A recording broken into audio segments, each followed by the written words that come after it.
one of the biggest, most sinister things that we miss around goals is that what it can do is it can remove happiness from our life, and we anchor it to some place in the future, saying that until I get to that goal, I'm not allowed to be happy. I'm your host, Sarah Baus, and welcome to Attainable Podcast.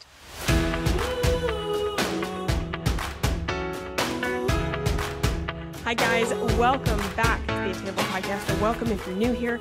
Oh, I just got off of this interview, and I'm recording this after because I wanted to kind of give you an intro. I'm not even sure how I can truly emphasize to you how good this conversation was. I'm not going to take a lot of time because you need to listen to this. David reached out to me on Instagram, sent me a voice message, which I'm a sucker for a voice message, man. I can't even tell you, sucker for it. And immediately I was like, I got to get this guy on. He is such an amazing speaker. And I don't even know how to tell you guys, if you are feeling lost, if you're wondering about your purpose, if you just need a boost of serotonin, okay, if you are looking for help with finding who you are or your career, if you're looking for your life goals, happiness, literally, if you just want to listen to something that's going to make you feel really good, this is the podcast to listen to. Okay, I'm just gonna leave it at that. And with that, here is David Waldy. Hey, David, thank you so much for coming on. It's been a long time coming that you should be on this podcast. So I'm so glad that we're finally getting this recorded. Sarah, I am honored to be here. I'm so excited for this conversation, and we're gonna have a lot of fun today. Yeah, I'm super excited. Can you give everybody who's listening a little intro on who you are, what you do, and how you got there? You've got a very interesting story. Yeah, so I am a Kansas farm boy at heart. I grew up in the Midwest. I am married to my best friend in the whole world. We have three beautiful babies. Our most recent one came into the world in January, so I've got a little 7-month-old. Oh, congrats! And we actually live in South Carolina. So just quick little backstory: grew up in Kansas, moved to Florida for a while, ended up in South Carolina. I moved here in 2009, and fell in love with the area. Fell in love with a church here, the community, and that's actually where I ended up meeting my wife. She was the beautiful chick on stage leading worship at church, and I was like, I want that one. I want that one. That one's mine. And it was a whole series of events that led to that, but I grew up, Sarah, just in a very, very traditional conservative home. My dad was an entrepreneur himself. He's a veterinarian. He had his own practice. Mom was a teacher. And I think, like all of us, you grow up thinking that your childhood is normal, like that everybody's childhood is the same, until you actually become an adult and you're like, whoa, okay, not everyone had the same experience that I did, and it causes you to just reflect and to make changes. But it's a story that I'm excited to dive in with you today. I'm not sure I realized you were in South Carolina. I don't know. We're close. We're close. Where in South Carolina are you? I'm in Columbia. Oh my God. Okay, I went to Columbia College. Literally in how do you say? Oh yeah, Eau Claire, like the Eau Claire area. Yeah. Up Bull Street. Yeah, I know exactly what you're talking about. Oh my God. I'm in Columbia all the time because we still have friends there. We're up there. Well, for the record, since this is on the podcast, you and I have to share coffee, and anyone listening to this has to hold us accountable. Okay? Oh, hold us accountable. No, I was just saying, I was like, so see you at Divine Cinnamon Roll in 100%. I'm there. Sounds good. Okay. Literally, Divine Cinnamon Roll is my whole life. I just had my bridal shower. And my friend who was hosting, we had it at my mom's house down here, but she brought Divine Cinnamon Rolls from Columbia to the bridal shower, which just, yes. I will say though, one of my biggest accomplishments in life is that I've been working on my cinnamon roll recipe. I am a cinnamon roll connoisseur, and I beat them. Theirs is very good. Theirs is so good. I did beat them, which I just like to put that out there. You might be giving my wife a run for her money, because she's in crafting hers for years as well. Oh, really? It is the best. The bread, like all the dough and everything from scratch. From scratch. Yes, you have to do it from scratch. From scratch. We'll have to compare notes. We'll have to compare notes. And the cinnamon roll recipe. Oh my God, that's so funny. It's very close. Yeah. And when we were talking a little bit earlier, you said that you actually did not go to college. And you had a little bit more of an unconventional path. And I mean, you have an unconventional career. Can you go into that a little bit? For sure. So I was like many people, our parents conditioned us to go to school, to get good grades so that you can graduate and get scholarships and hopefully get into a good school and get good grades and hopefully graduate and get into a good job and do well in advance, and that whole very traditional pathway. And I was on that trajectory. I worked my way through high school.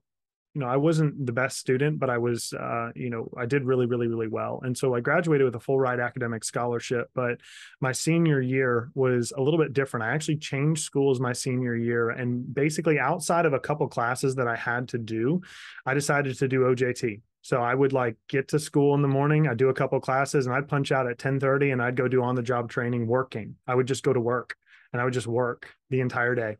And so for me, my senior year was very, very different. And when I graduated, I had this opportunity to come to a school in South Carolina called South Carolina School of Leadership. Now, at the time, again, with the scholarship that I had, it was very, very, very challenging because having grown up with the conditioning from my parents, college was always the next step, period, end of story. Like, you're going to college, you're going to college, you're going to college.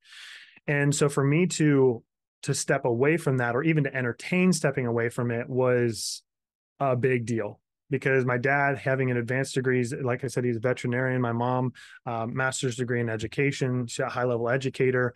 My mom was the first in her family to go to college. My dad is, first to have an advanced degree. And so for their son that they've raised, I have a younger sister, for both of us, it was just not even something that was on their radar that I wouldn't go to college. And so there was a very challenging season of this, what I felt like was a healthy separation. They supported me, they encouraged me, they believed in me, but there was still that resistance underneath. And so I came here to South Carolina to go to South Carolina School of Leadership, which centered around leadership development, interpersonal communication, understanding your strengths, behavioral psychology, a lot of things to do with it. They effectively labeled it as like a gap year. It was a 9-month period where you could come in, learn who you are, who you want to be, discover your purpose, discover your calling, discover your passions, your strengths, and all these different types of things. And that ended up turning into a 2-year endeavor. I did a second year and was able to do be an RA and help the first years come in. And so I feel like everybody should do this. It was an incredible experience, but it was also very, very, very challenging for me, because during that season, when you're, 19, 20, 21, 22, the whole world is ahead of you. Everyone's telling you what you should do. Everyone's telling you what not to do. Everyone's telling you, here's my advice. If you want to be successful, here's my recommendation. And so, the challenge during that season for me, Sarah, is that all along, I never knew what I wanted to do when I grew up. Right? I just never knew. I'm a multi-potentialite. I obsess over countless different things. I mean, I'm equally as passionate about woodworking as I am reading, as I am snowboarding, as I am, coaching, as I am working in sales. Like, there's so many different things, yeah. Right? And so I didn't know. I was like, how can I choose what I'm going to do for the rest of my life? This is, number one, a huge pressure, because I don't want to make the wrong decision, right? And you're like 19, 18, 19, 20. I'm like, who's giving me this right now? Like, I can't even have a glass of wine, let alone choose my entire life. Like, what are you doing?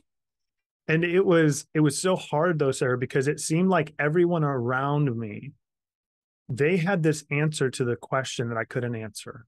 It's like, what is my purpose? What is my calling? Like, I've got multiple passions. What in the world? And because I've got friends going off to join the Air Force, and this person's go to school to become an architect, and this person's doing whatever. But I was one of those individuals that I was very fortunate that most of my friendships growing up were actually with kids that were significantly older than me, like 4, 5 years, 6 years ahead of me. And one of the insecurities I had growing up, Sarah, was that I was always really close with those people until they found out my age.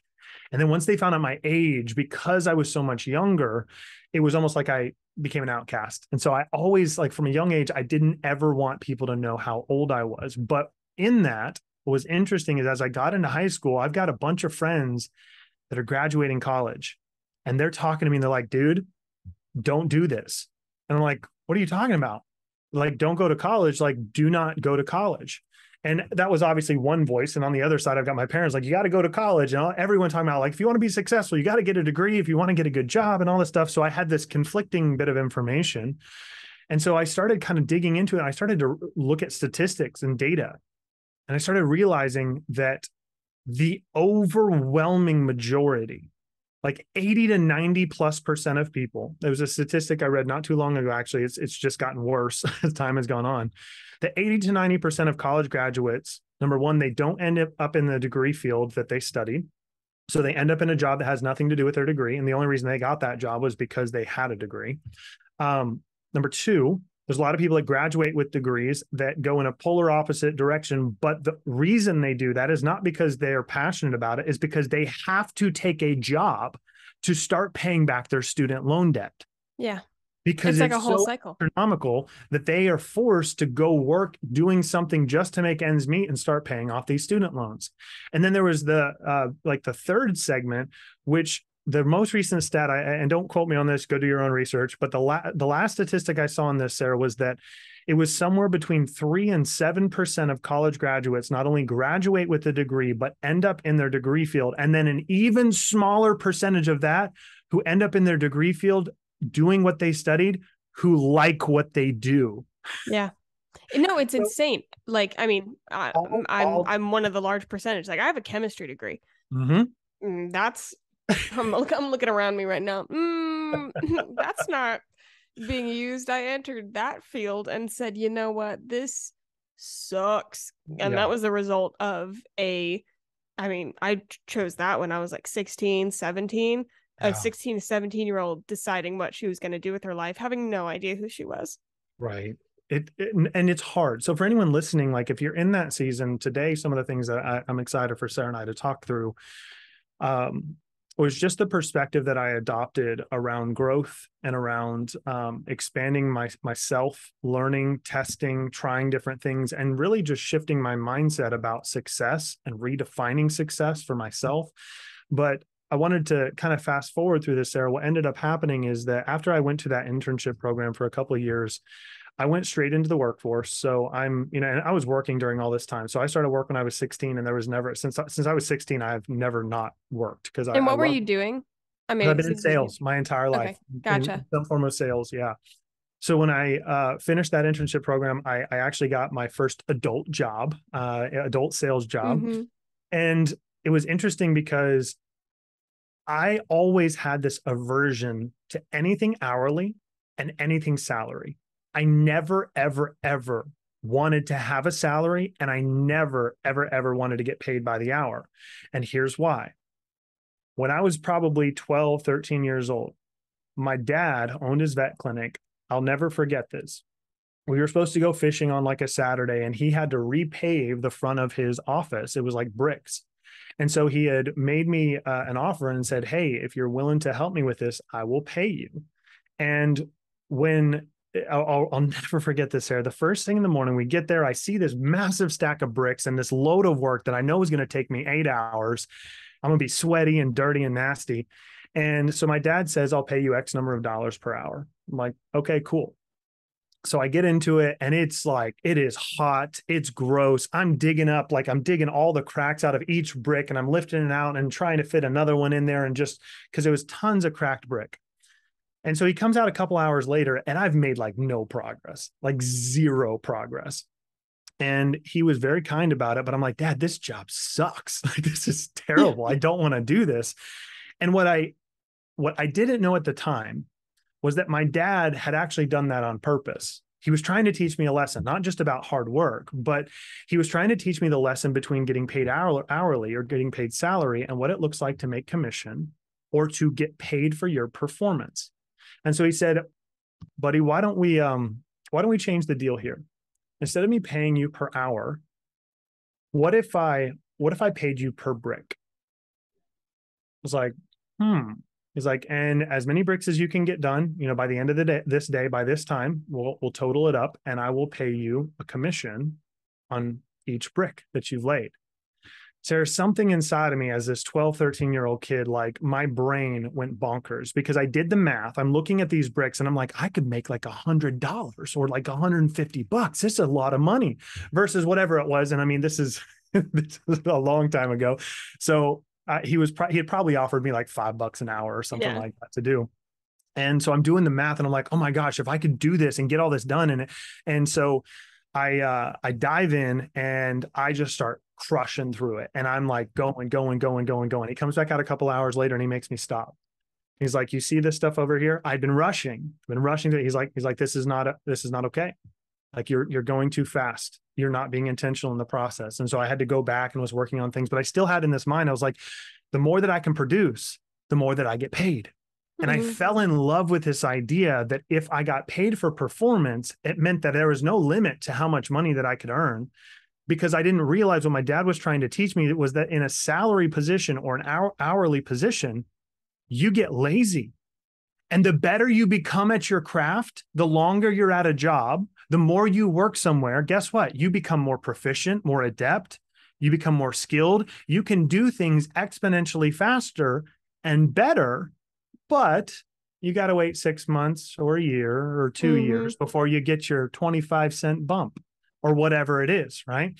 And so what I learned in that moment, what my dad was trying to teach me was I had gotten lazy knowing that I'll just ride out the day. If I'm going to make $5 an hour, it doesn't matter how good I work, doesn't matter how fast I work, I'm going to get paid either way. And that is how most people operate in jobs today. So for me, I fell in love from a young age with this idea of pay for performance, which caused me to fall in love with sales. And so transitioning into sales, I built a career in sales, ended up, we'll fast forward a little bit here. I ended up achieving the quote unquote American dream by the time I was about 25. I ended up in a senior leadership position, generating millions of dollars in sales per year, leading a team, glass corner office, company car, company credit card, like the house, the car, like everything. And to be honest, Sarah, I was suicidal. I was having regular panic attacks. I was 50 pounds heavier than I am right now.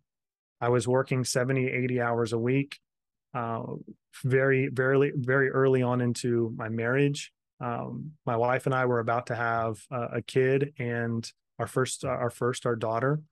And over the period of about 6 months, there was several things that happened. I started to realize that I had been living in this kind of just in our 20s, this cloudy, I don't know what way is up or down. All I know is I want to win and I don't want to lose. And I want to be able to help people and love people and serve people and build a successful life. And I want to have lots of money and I want to have lots of sex and I want to have lots of fun and I want to live, right? And for me, that's where reality met me face to face. And I basically collapsed. Over the series of about 6 months, I had corporate betrayal, where I came out about some stuff that was going on in the ownership of the company, which backfired. I got a $40,000 pay cut. My wife had our first, but then we were pregnant with our second. We went through a miscarriage. And then I ended up in probably very familiar, we've all seen it in movies, that picture of the big giant conference room with the giant table and the big dogs on one side and the little guy on the other side and just getting ripped to shreds. That was my experience. And I'll never forget sitting there getting cussed out about how the only reason that I was still at this company was because I was too much of a financial asset, that I was generating millions and millions and millions of dollars in sales for this company, but they didn't have a way to replace me. And the only reason that I was still there was because I was making them so much money.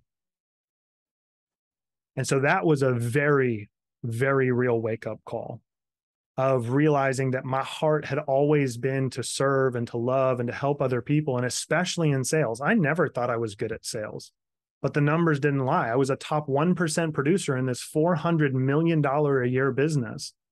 And so I'm wrestling with all this. I'm good at sales. I'm good at dealing with people. Like, I feel like I've achieved the American dream. What everybody says you're supposed to have, I have. Why am I miserable and absolutely hating life. What have I missed? Where did I go wrong? What is like, my health is in the trash. My relationships suck. My relationship with myself sucks.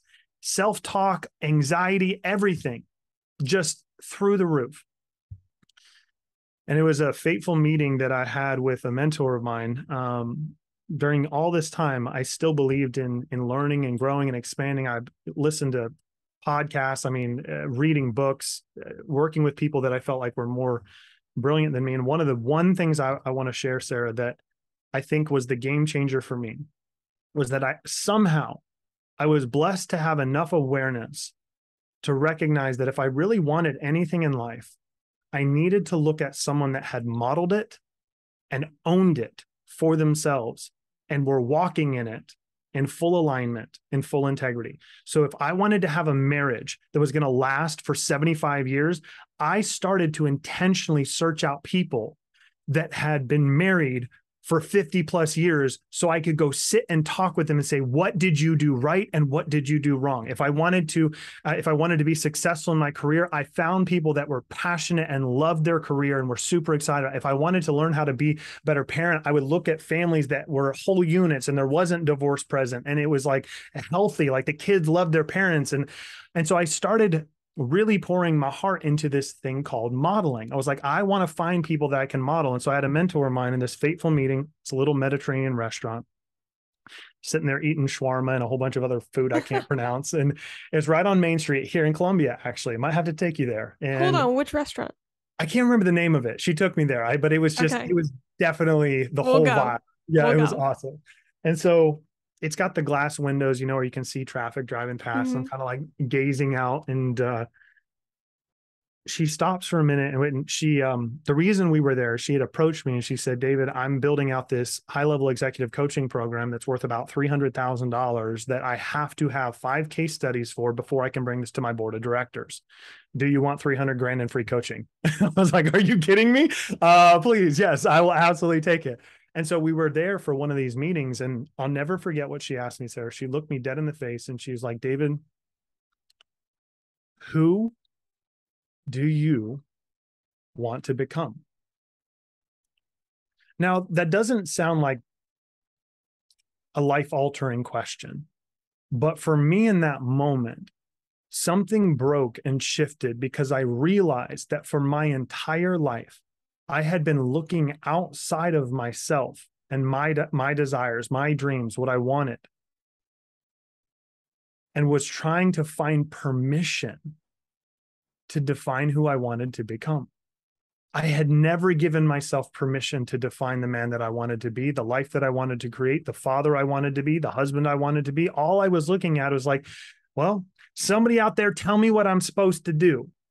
And especially growing up, like I grew up in an evangelical Christian home, I had a model of like, this is what it's supposed to be like to love Jesus and be a good dad and all this stuff. And that hadn't, it left me with a bunch of unanswered questions. Like, I get it spiritually, but practically, how do I freaking do this? Like, how do we create a life of fulfillment and actual lasting success? And so in that moment, like kind of tongue in cheek, I looked at her, I was like, I don't know. Like, she's like, who do you want to become?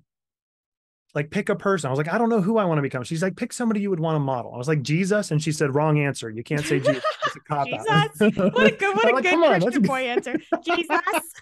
Jesus. And so then she's like, no, somebody else. I was like, honestly, I'd love to be somebody like a Tony Robbins who inspires and encourages people and builds them up and challenges them, and probably with a few less F words. And I definitely don't want to travel as much as he does, but that's how I see myself. I want to inspire and encourage people. And she was so, so powerful in her confrontation. It was very loving.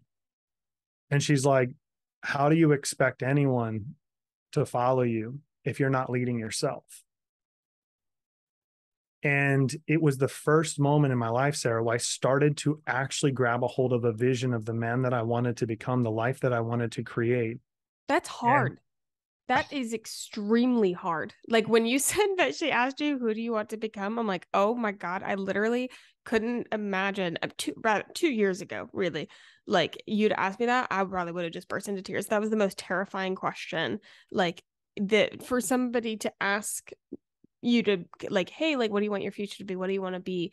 What are you doing now? I'm like, don't look at me. Ask me what I had for lunch. Don't ask me that. Please don't ask me that. Yeah. We were taught from a young age, what do you want to do when you grow up? Right. Some of us were taught like, who do you want to be when you grow up? But it was more of like a role. It's like, well, I want to be an ice cream man or a police officer or whatever it is. Like, what do you want to do?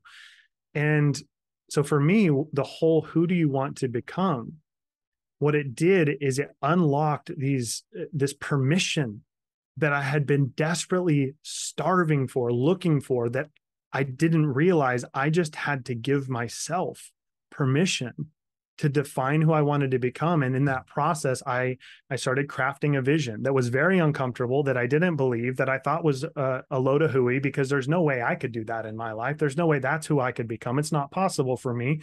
I'm a kid from Kansas who, like, grew up feeding horses. Like, what are you talking about? Right. And that process, Sarah, that was about 4 years ago. And since that day, my life is, I don't even recognize who I was. And every single thing that I wrote down on the man that I want to become, the last one, actually, you'll get a kick out of this, Sarah. The last one I actually achieved 3 weeks ago. Now I'm redefining success now. I've got a whole new definition of what success is for me, but the one that I achieved 3 weeks ago, I officially lost 50 pounds from where I had started. And I went from 263 pounds down to 213, being the best shape of my life. And that was the last piece. I'd stepped into the father I wanted to be, the husband I wanted to be, the entrepreneur that I wanted to be, the coach and consultant that I wanted to be, the speaker that I wanted to be, the author that I wanted to be. All these are things that are still in process, but I had these big, giant things that, and I share this because I want to encourage anyone listening. There are dreams and desires and things that are inside of your heart that the reason that they have come up since you were a kid is because I believe that is part of your purpose and part of your calling. But if you don't give yourself permission to pursue those things, you will stay perpetually. You will stay in this state of dissatisfaction because you are not honoring the things that I believe God has placed inside of your heart. The reason that you want them is because they're a part of what will make you come alive. But if we're actively doing things opposite of those and we're not actively pursuing them, it's no wonder why so many people are like, I don't feel alive. I don't feel alive. I feel like I'm lost. I feel aimless. I feel like there's no purpose, and I feel depressed and anxious. And what is this whole thing about? And so for anyone that is having those things inside of your heart, just know the only way that you can bring those into reality, to make those manifest in your life, is not by changing your external circumstances and getting a different job and being with a different girlfriend or boyfriend, or, having kids or getting the career. It all comes down to how you see yourself, how you treat yourself, how you talk to yourself, and what you believe about yourself. Because if you can shift those things, the external world will change in direct correlation to you changing from the inside out. So I do want to give one very simple tool, because a lot of this, Sarah, it sounds challenging. It sounds like almost too good to be true. It's like, oh, you just changed your life. You just fixed everything. No, it was a very long, very painful process. As I said, 3 weeks ago, I finally hit that last thing on that list that I made. And so the tool that I want to encourage everyone to consider is this. That mentor that I talked to you about, she had me sit down and write out my perfect day.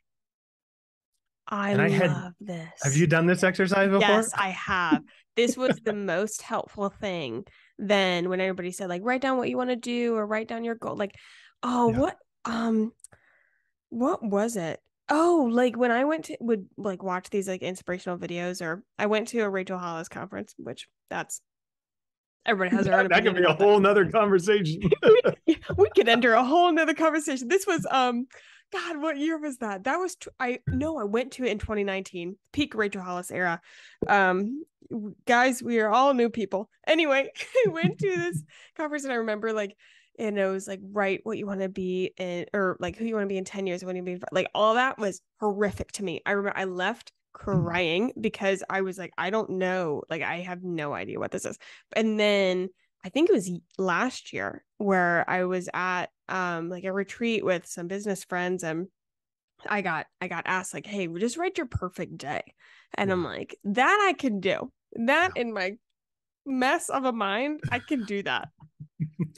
It's so powerful because most often we're taught, what are your 5-year goals and 10-year goals and 20? And I'm like, I'm sure people have reason for it, but in my mind and in my life, that doesn't work because I can't recognize my life 5 years ago. So how in the world am I Literally. supposed to anticipate and plan for what Literally, I'm like like, that's an irrelevant question because I'd say 80% of that is out of my control. Like, yes. I mean, there's a lot that I can control, but I Right. look back 5 years and I'm like, Yeah.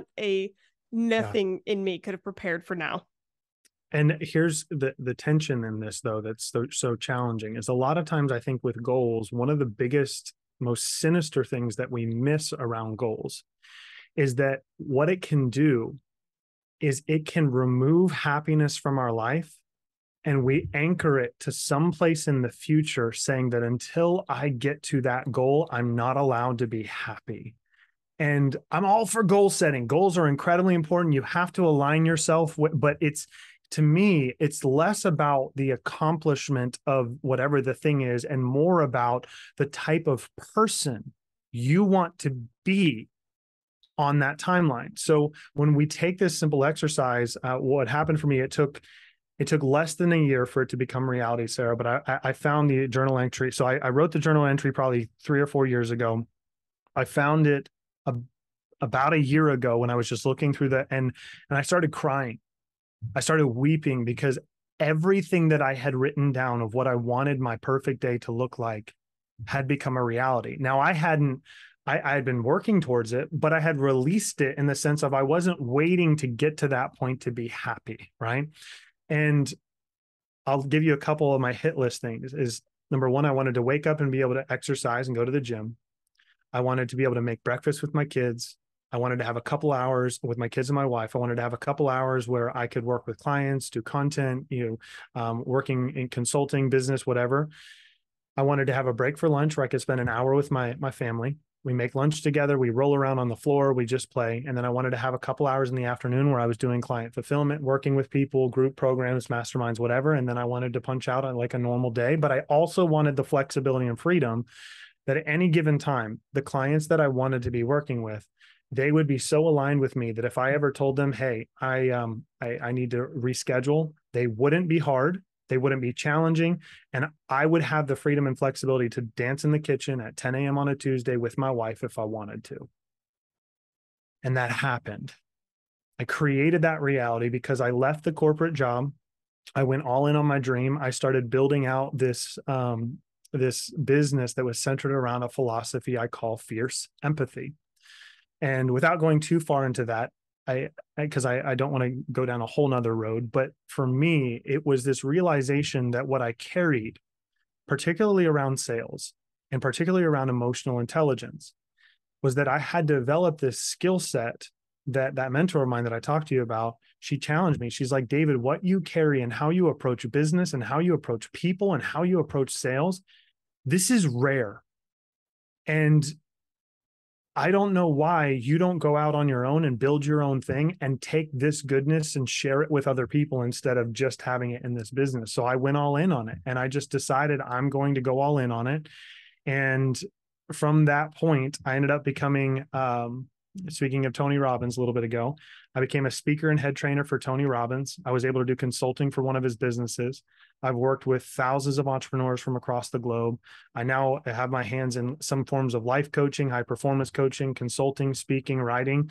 My entire life started to change because of that one simple activity of starting to define who I want to be, but not 5 years from now. Who do I want to be 6 months from now, 12 months from now? And here's the key though. If you write out your perfect day and you're struggling, some of the people listening to this, I know you're struggling to define who you want to become. The purpose of this exercise is to dream wild, insane, absurd, stupid dreams that do not make sense to anyone. You're not going to believe it's possible. You're not going to think it's possible. You're not going to have an inkling of an idea of how to make that a reality. But what it does is it allows you to practice this thing we call visualization. which leads to manifestation. You visualize who you want to be one day, but you don't allow that happiness gap to get created. Like, I can't, until I'm that person, I'm not going to be happy. Don't do that. Be happy now. Love yourself now. To be in the moment now. But start thinking from that future version of yourself. How would that version of me wake up every day? How would that version of me be taking care of their health, their nutrition? How would that version of me be as a husband or a wife? How would that version of me be a girlfriend or boyfriend, be a parent, be a leader, an entrepreneur, an influencer, a content creator? What would that version of me be thinking and doing? How would they carry themselves? How would they talk to themselves? How would they be thinking? When you can start practicing this with consistency, you almost pretend your way in. It's not fake it till you make it, right? I don't believe in that, but I do believe that when we can craft this alter ego, this alter version of ourselves, and we start thinking from that plane, we literally start to completely transform ourselves from the inside out. And one day you wake up and you're like, oh my gosh, that's me now. And now I have permission to redefine what the next level is, because that actually wasn't that hard. I mean, it was hard at times, but all I had to do was every day is like, this is who I am. So this is what I do. I don't negotiate with myself. I don't, make excuses. I don't blame other people. This is the man that I said that I would be, and I'm going to be that regardless, day in and day out. And you do that enough as a man or a woman, and you will find that your life directly changes in proportion to what you do on the inside. And you will start to manifest in your life all of the things that you don't think currently you are allowed or have permission to have in your life. Oh, I love that. This is who I am, so this is what I do. I feel like that is such a good way to like kind of simplify into like this one nugget that you can take and remember every day. I wanna ask a couple questions about going back to like goal setting and this like new idea of yourself, because I think there is a careful balance. And I was all about goals. Obviously, went to a Rachel Hollis conference. I thought I was doing the most. I was in a terrible place, but like in those, I had the period of time where all I was reading was personal development books and professional development books. And like, I was trying, whatever, and could not get my head around, one, how I made a goal. I was like, I don't know anything. You keep telling me about goals. I don't understand how to make a goal. I don't know who I want to be. Stop asking me that question. Just give me the answers. Two, I was like, and especially being a multi-passionate person, the minute I thought I had something, I was onto something else. Like I would get really disappointed with myself. And the thing I hated the most about goals is that I wasn't there yet. I was like, I don't understand how these people are so motivated by goals when it just reminds me of who I'm not. Yeah. And it made me so angry. And I think that there is a different shift, and I don't know really what to call it. You probably, since you're a professional, have some name for it, where, you are saying, hey, this is like who I want to be, but not being sad that you're not there yet. And I'm even thinking of how I think of myself today, and like what you're saying, it is more of a, even if I'm not there yet, it's still who I am. I've also, come to understand that I look around now, I'm like, gosh, like when I was little, these dreams that I had that I used to whisper in high school that I had no idea about, that I didn't, it's like I had two different dreams, the dreams I actually had in my head, and then the dreams I would say out loud, not because I was embarrassed of the other ones, because I just considered it not real. It was like, well, okay, I want to be a mermaid, but in fact, I actually want to be a doctor, kind of thing. Like it was like something you just don't pay attention to. And now I look back and I'm like, I'm looking back, the 14-year-old who put up a camera and said she wanted to be on YouTube. I'm like, girly girl, we're there. And I'm recognizing like there's some things that it's gonna hit you in the face again. But how do you make that picture for yourself? How do you get to a place where you're like, okay, this is what I want, and these are my big wild dreams or whatever, and not feel like crap because you're not there yet? So there's a couple different things that I think you'll find anyone, and I have to practice these regularly. I am not perfect at them. I make these mistakes, but I will say that it has completely altered my experience of life. And it centers around a concept I call aligned abundance. Okay. So if we think about alignment in and of itself, we strip it back to simplicity. That's a big buzzword right now, but I don't think very many people stop to actually consider what it means. Is because a lot of people think that alignment means I just feel good all the time, which is total BS. If you are seeking constant pleasure and happiness all the time, that is why you have the problems you have. Is that most people are framing and defining success around, I just want to be happy all the time, right? And I get it. I understand it. I want to be happy all the time too. But you are creating this vision or this version of a reality that is somewhat dystopian, right? Or utopian. I don't know, whatever it is, not dystopian, the opposite one, where everything's perfect. Utopia. Yes, Utopian, yes. yeah.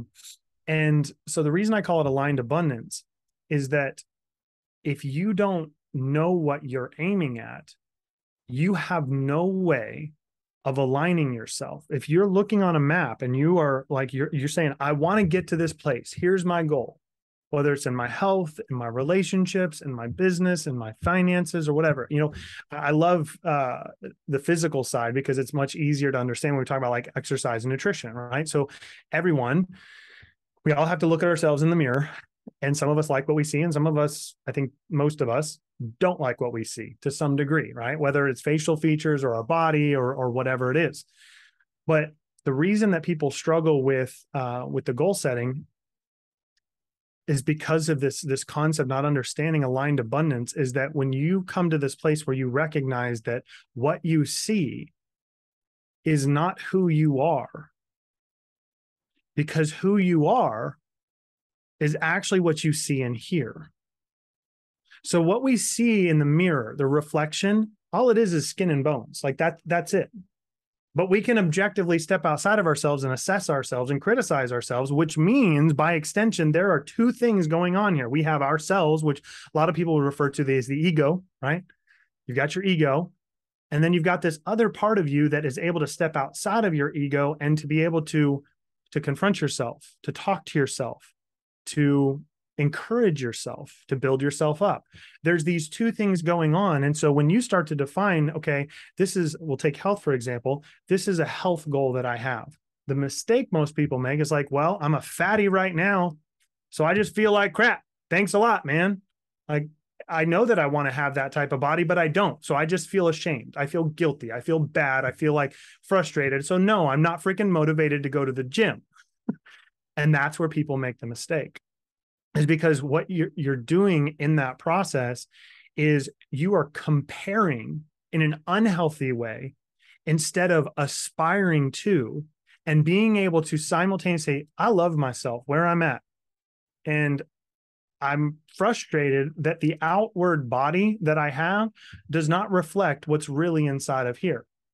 Because the truth is that we do have to have some element of dissatisfaction. And research has proven this, Sarah, is that outside of somewhat traumatic experiences, human beings are incapable of change. So if we boil this down, there's really two ways that this happens. Involuntary trauma, which has varying degrees, like all the way, like real trauma, right? Versus like I pricked my finger or I had to get out of bed when my alarm went off and it was a traumatic experience. Right? I didn't want to get out of bed, right? But the truth is, all of us, we've heard these stories of people that have these wake-up calls. The doctor calls. You find out that your spouse was in a car accident. You lose a child. You find out your mom's got cancer. There is tough stuff that happens. And it's in those moments of trauma, that's where you see people make changes.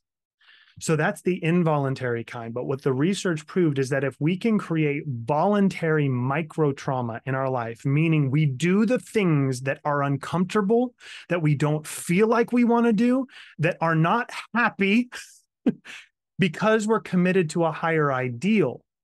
Because ultimately that higher ideal is not something out there. It's already in here. We're not broken. I do not believe a single person on this planet is broken. I just believe that most of us are not fully assembled.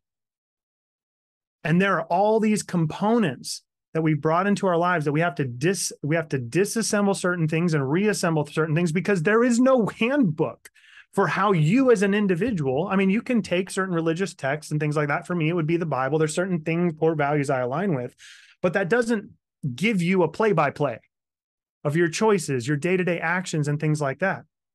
And so I know that this is getting kind of heady here, but I want to strip it down to simplicity and just say that if you can look to the future and hold this ideal of yourself, you have to understand that that's nothing outside of your mind. It's something that's conjured up in your mind. That's actually who you are. That's the truest form of who you are. So instead of it causing you guilt or shame, it should be inspiring and encouraging. And yeah, I'm willing to push through the pain at the gym because that's who I want to be. I'm sick and tired of this body not reflecting the true version of me, but I love myself. I love who I am, and I'm perfectly confident. I got myself in this situation, and I still love myself, but I'm dissatisfied because this isn't the reflection of the person I want to be.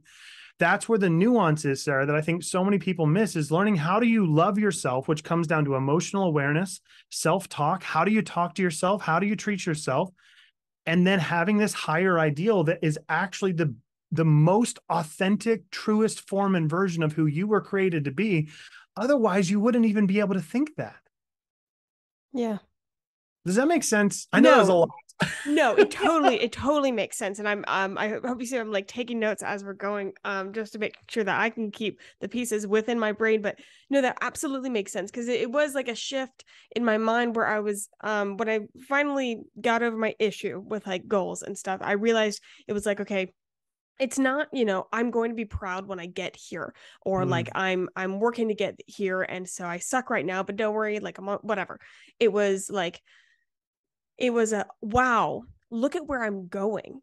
Yeah. It was an exciting, like it wasn't a doubt of if I would get there. It wasn't a like my worth, is up there and I'm down here and I'm trying to work my way to it or be worthy for it, like whatever. It was like, wow, like, and that kind of connected the idea of it's being a person I already am, where, because I was like, I'm on this road, like I'm going to get there, it's not, it's just me in the future, but it's still me.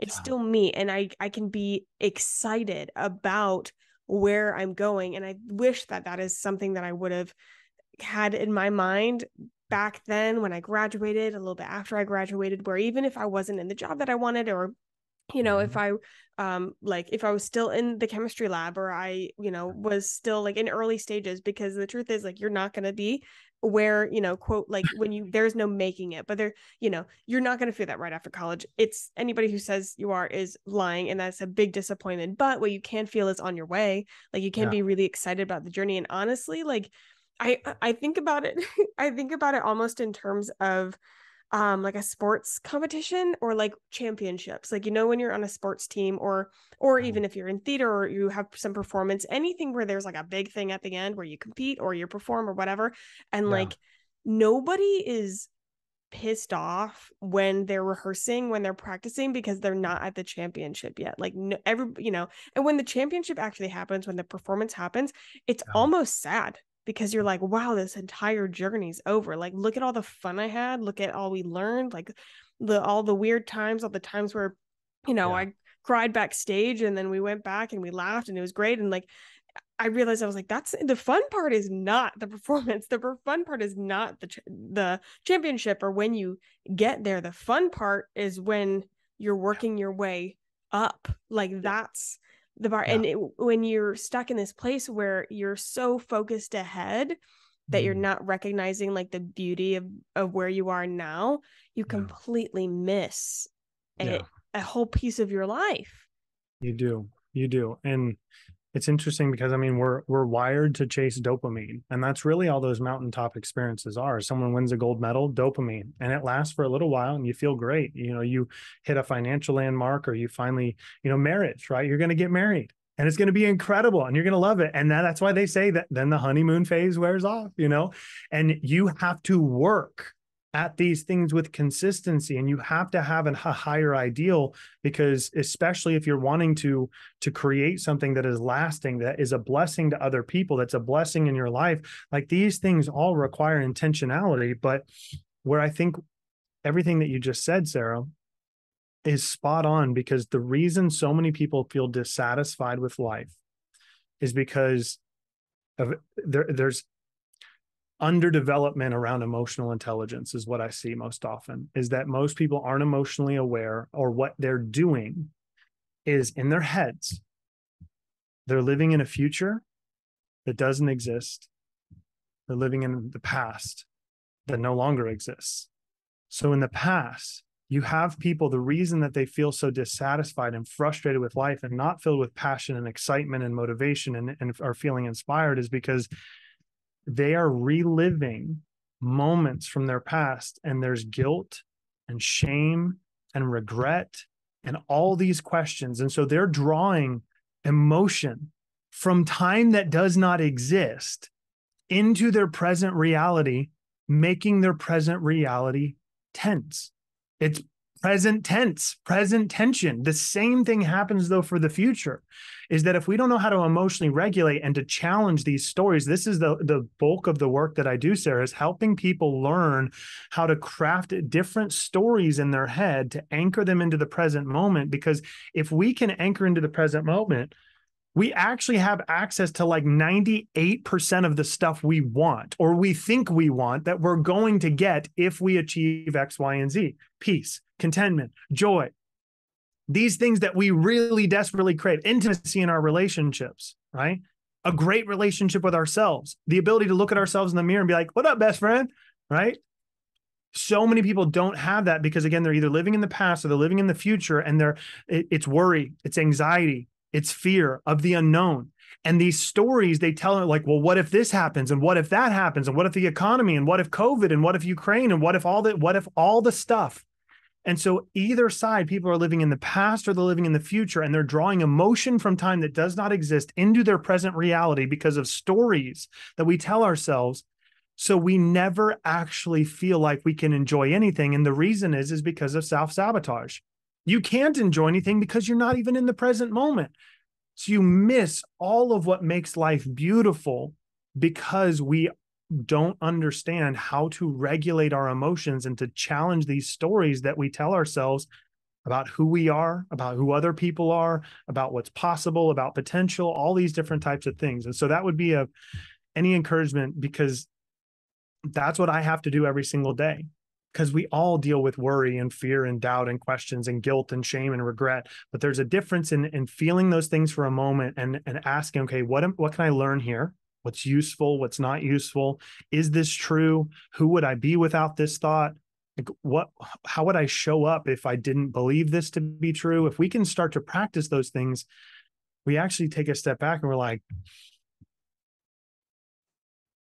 all of this emotional duress is 100% on me.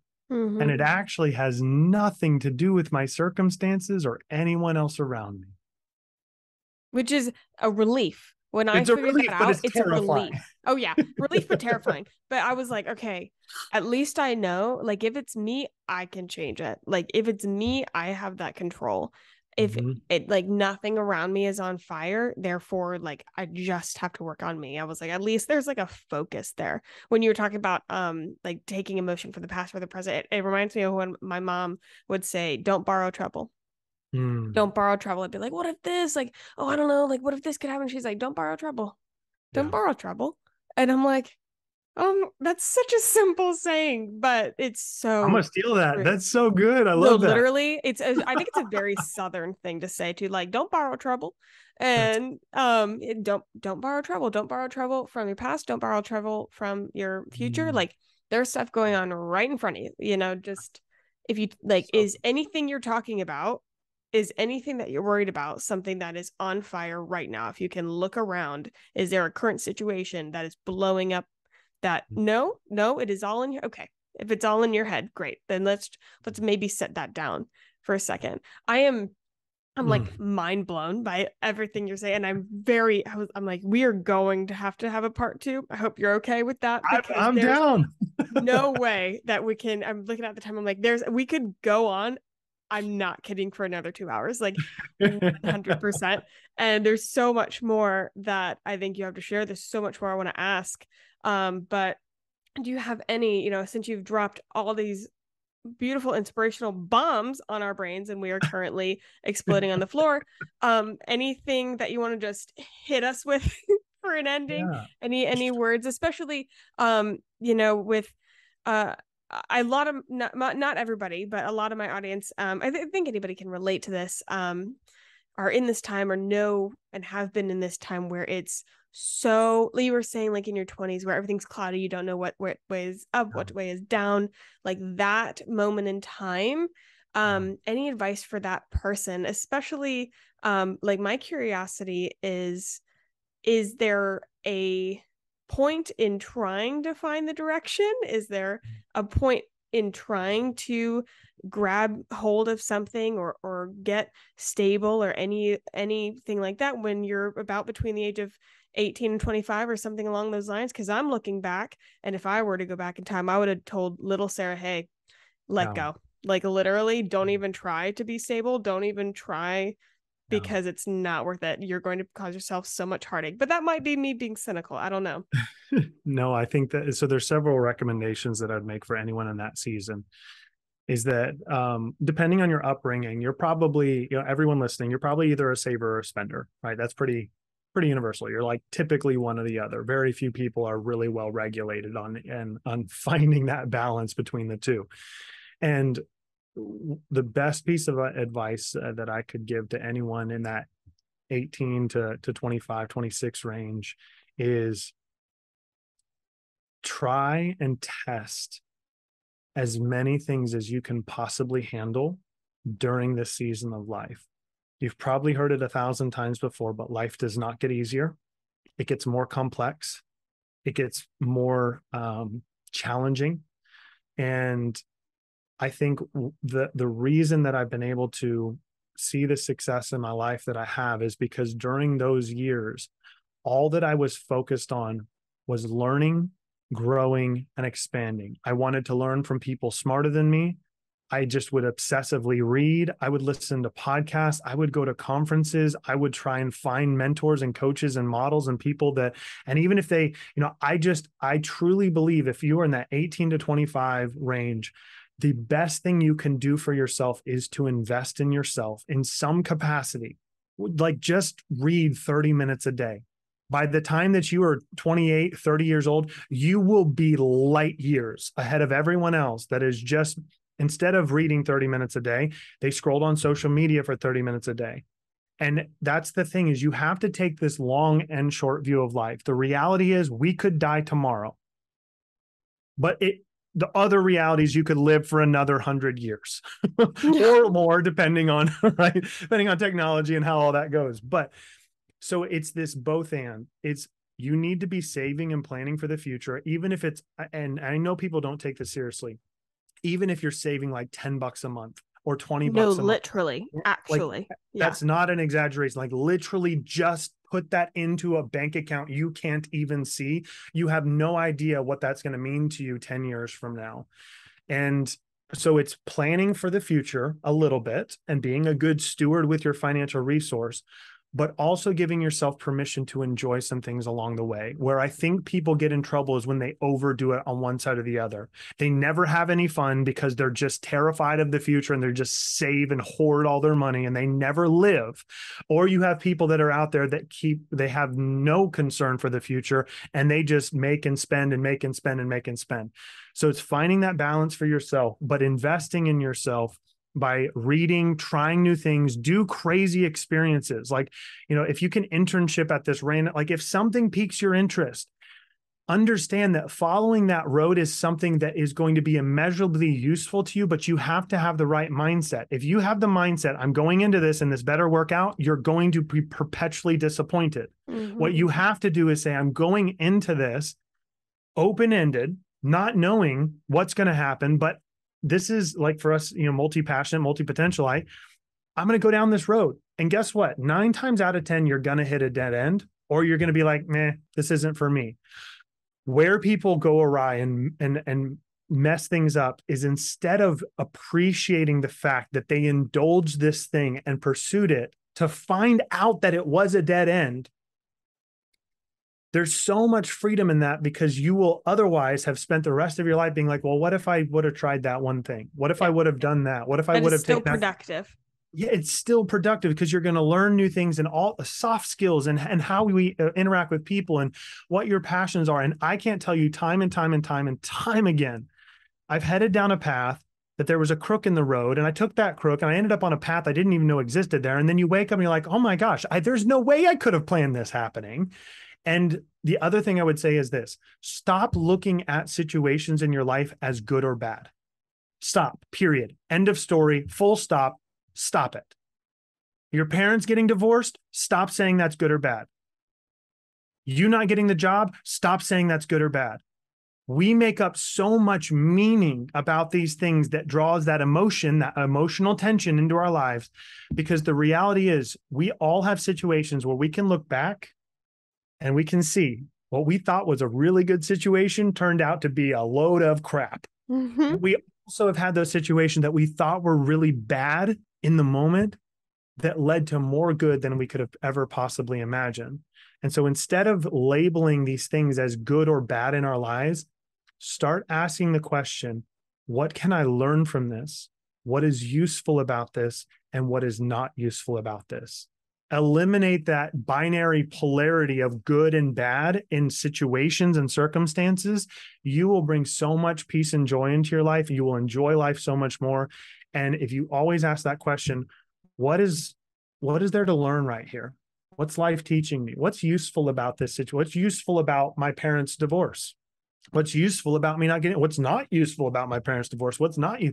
Because it will help you to discover more and more and more of who you are and who you want to become, which is a perpetual, ever evolving process. And you will constantly redefine who you want to become month after month after month after month. And that's the fun. Yeah, that is the fun. Ah, I love that. I love that. Yeah, no, I 100% agree with everything you're saying. If I would have gone back, I would have just been like, hey, just be. Like everybody's like, find your 20s about finding yourself, but then you end up trying to chase, and you're like, well, I'm waiting to find her. I'm waiting to find her. Stop running. Like just literally, what if your entire being right now is to just be? If it piques your interest, if it sounds fun, if it makes you happy, like what if you just follow that? That's literally breadcrumbs to what exactly, whatever mountain you're trying to climb, those are the breadcrumbs to get there. So just have fun. Yeah. So I love what you're saying, and we're 100% gonna have to have a part two, because I know that everybody listening is like, oh my god, what am I supposed to do with myself now? Because that's how I feel. I'm just like, what? Why? I'm like, Well, just I do have one final thing just to bless yes, anyone yes, that's yes. Let's hear listening. it. So around goal setting and things like that and defining who you want to become, it's a challenging process, but I actually created an entire ebook on this that's free. I'd love to give Yes. you and to your community. If Oh, you go to fierceempathyframework.com, just fierceempathyframework.com, there's a download button. It's called the Fierce Empathy Self-Coaching Guide. It's a way that you can coach yourself through all these different things. You can ask yourself tough questions. You can really like dial into, okay, what do I really want and why do I want it? And how am I defining success? And is this really the way that I want to live my life? And it allows us to step away from comparison, which we know on social media is devastating, but it allows you to start crafting that version of who you want to become. It's 100% free. Just go to fierceempathyframework.com, download it. There's two buttons there. One is for coaches and trainers. This one's called the self-coaching, Fierce Empathy Self-Coaching Framework. Download it, use it. And I believe you will find it useful. I've had countless people tell me that it has helped them to understand more about goal setting and how to do that in an effectual way. thank you so much. Where else can people find you if they want to follow, if they want more of you? Yeah, just hit me up on social media. I'm on basically every channel. Instagram is a place you can DM me if you want to. You can go check out my website, davidwaldy.com. But yeah, just hit me up. And if anyone wants to reference this podcast, I'd love to create a conversation and just get to know you. I'm very intentional, particularly on Instagram, to create actual relationships with people. If you message me, I will actually message you back. So I love that. Oh, David, thank you so much for coming on. I do hope that we can bring you on again. Guys, if you loved this episode, please go follow, give him some love, share everywhere. I know that I will be sharing this episode everywhere because this was such a valuable conversation. I cannot thank you enough for being here. thank you, Sarah. It was an honor, and I am so excited for your upcoming wedding. because you Thank didn't mention you. that in the I podcast. did not. Yeah, we go in and out of wedding content. I do a couple updates, but I don't want to bombard people. Some people are like, "I'm so sorry you're getting married." I'm like, I know, I don't even talk about it. But yes, thank you so much. We're super excited. Well, thank you for your time, Sarah. It was an honor to be here.